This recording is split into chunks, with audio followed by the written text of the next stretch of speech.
यहाँ पर सोच का खुलासा करने के लिए जो एथिक्स है, माने जो पत्रकारिता है या प्रेस एक्ट है, उसके तहत कोई भी व्यक्ति हमें अपने सोच का खुलासा करने के लिए बाध्य नहीं कर सकता। तो हम जो बात जो लिखेंगे वो केवल उस समाचार की प्रामाणिकता के लिए सोच लिखते हैं कि भाई ये जो मैं समाचार जो बता रहा हूँ ये यहाँ से हमको इन्होंने ये बताया है। कॉलेज में अगर कोई नया कोर्स संचालित किया जा रहा है, मान लीजिए LLB शुरू होने वाली है, राइट, और LLB शुरू होने वाली है, और LLB शुरू होने के लिए जो कॉलेज का प्रबंधन तंत्र है उसने अपनी एक इंटरनल मीटिंग किया और उस इंटरनल मीटिंग में फैसला लिया कि हम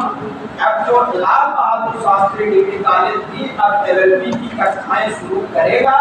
और इसके लिए हम अवध विश्वविद्यालय में अप्लाई करेंगे। ठीक है, यह फैसला किसका रहा? प्रबंधन तंत्र का फैसला था, राइट जी। प्रबंधन तंत्र की जो बैठक थी उस बैठक में मैं तो था नहीं, हमारे पत्रकार तो था नहीं जी। पत्रकार को आखिर जानकारी मिली कहाँ से? किसी ने तो बताया होगा, है ना? जो बैठक में शामिल था उस बैठक में शामिल किसी व्यक्ति ने मुझे ये जानकारी दी होगी। फिर अगर मैं उस बैठक में शामिल किसी भी पदाधिकारी के हवाले से उस खबर को अगर लिखता हूँ कि कॉलेज प्रबंध समिति के अध्यक्ष ने, उपाध्यक्ष ने, सचिव ने, प्रधानाचार्य ने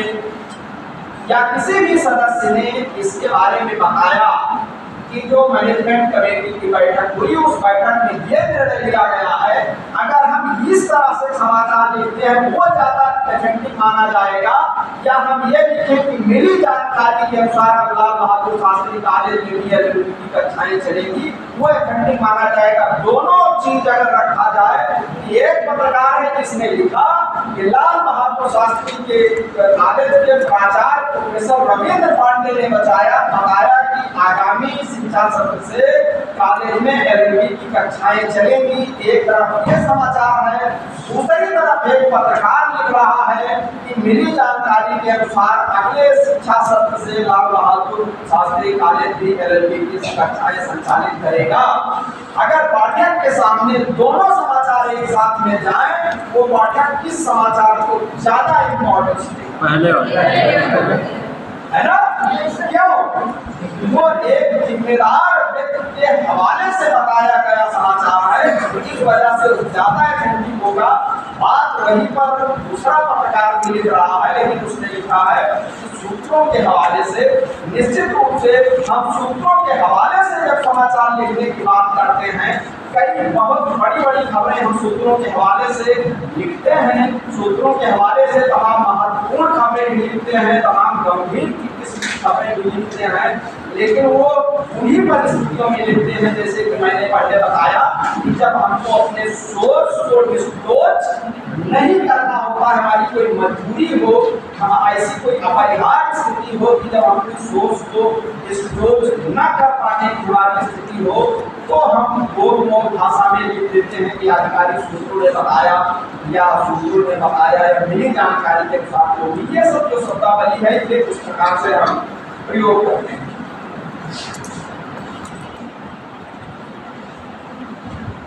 और हम समाचार की विश्वसनीयता पे मैं चर्चा कर रहा था कि हम विश्वसनीयता की कैसे बनाए रख सकते हैं, या किस प्रकार से समाचार हमारा थोड़ा सा विश्वसनीय होगा और कहाँ पे आकर के थोड़ा उतना विश्वसनीय नहीं होगा, तो और हम क्या क्या कर सकते हैं कि कैसे हमारी विश्वसनीयता बनी है। तो इस पर जो चीजें हम करते हैं उस पर 3-4 पॉइंट हैं जिन पे हमको ध्यान रखने की जरूरत होती है। वो एक तो है यथार्थता, जिसको हम एक्यूरेसी बोलते हैं, कि जब भी हम कोई समाचार लिखें तो वो यथार्थ पे आधारित हो, हमको वो जो सत्य है उसके ज्यादा करीब, कई बार हम इस पर भी बुद्धिजीवियों में चर्चा होती है कि समाचार जो लेखन है वो किस प्रकार से हो। कुछ कहते हैं कि निष्पक्ष हो, कुछ बुद्धिजीवियों का कहना है कि शायद निष्पक्ष तो कोई चीज हो ही नहीं सकती, कहीं ना कहीं तो किसी की पक्षपातता होनी ही चाहिए या होती ही है।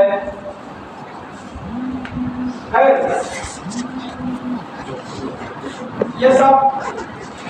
बुद्धिजीवियों के बीच में चर्चा का विषय रखते हैं, लेकिन प्रयास यही हो कि जो व्यापक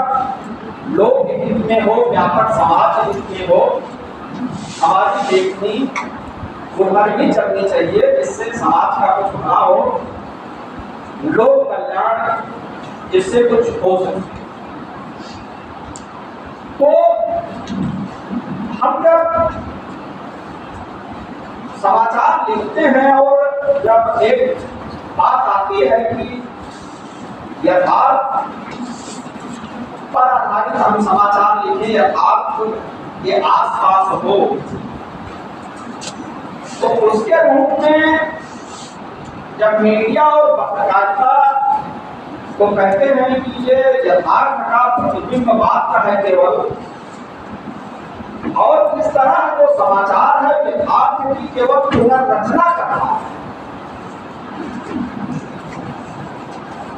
तो संचार का जब युग हमारा जब प्रारंभ हुआ, जब से हम समाचार लिखना, पढ़ना, जानना, समझना जब से शुरू किए और उसके बाद से हम ये देखते आए हैं कि जो कुछ हम देखते हैं या जो भी हमारे होने का जो एहसास होता है, उसकी एक सूचना या उसकी एक छवि कुछ हमारे जो आसपास होती है, वो उसके संपूर्ण प्रतिबिंब को सामने लाती है। और उन चीजों को जब हम सामने ला करके और उसको जब हम लिपिबद्ध करते हैं लेखनी के माध्यम से, जब इन सारी चीजों को जब समाहित करते हुए संकलित करते हैं,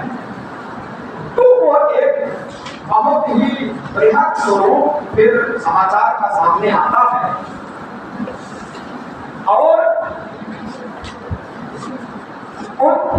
चीजों को सभी बिंदुओं पे परिभाषित करते हुए और उसको हम आगे बढ़ाने का काम करते हैं।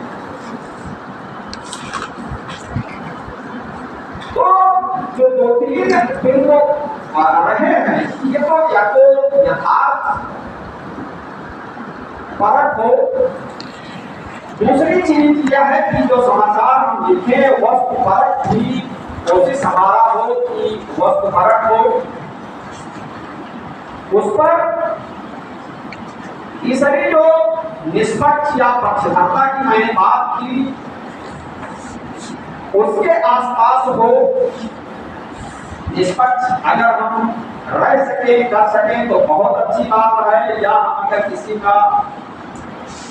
पक्षधरता ऐसे बात होती है तो उसमें समाज कल्याण या लोक कल्याण की भावना अवश्य हो। और इसके साथ में जो संतुलन बनाए रखने की जो बात है, तो वो एक संतुलन बनाए रखना बहुत आवश्यक है। हमारे समाचार